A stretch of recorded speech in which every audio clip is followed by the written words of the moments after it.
Sam, the safe explorer, knows every inch of school, knows who his 5 heroes are, follows the undies rule, talks about his feelings, though sometimes this is hard, stays within the tall white fence and doesn't leave the yard. On Monday, Sam met Mandu, who'd just arrived in class. A quiet boy who loved to play with blocks and trains and cars.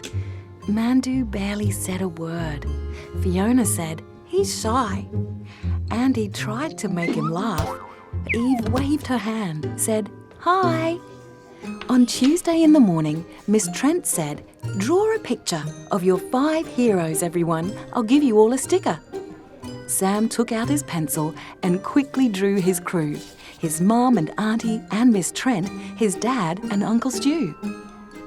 Heroes and their families were different, Sam soon noticed. He turned and saw Fiona as she was sitting closest. "My mum and dad both live with me, but you'll find some surprises. Explore our families and you'll see they're all shapes and sizes." Eve told him that she'd just moved in with her nan and pa. Her sister Sue was with them too. She loved to play guitar. The next person that Sam talked to was his good mate Pat.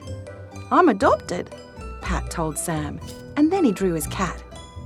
Sam thought of his own home then, where he lived with his mum.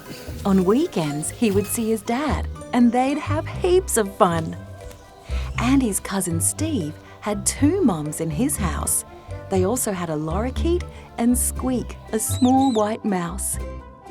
Then Sam heard from Mandu. "Hey, I'm in foster care. I stay with a new family, Gary and his wife Claire. I have a bike and there's a dog. It's mostly pretty good. I miss my mum and dad though, and miss my neighbourhood." Andy and his sister lived with their mum and Ali. Ali was their stepdad. He bought takeout every Friday. Sam saw that his friends' families were different from each other.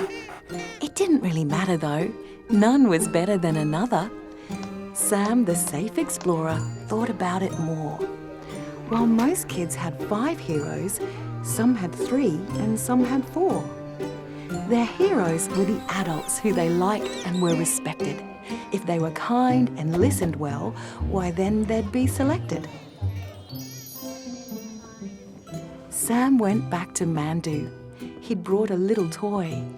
Mandu watched him hold it out and took it with great joy. "Do you like exploring?" Sam asked him in the end. Mandu smiled, and then Sam knew he'd found a brand new friend.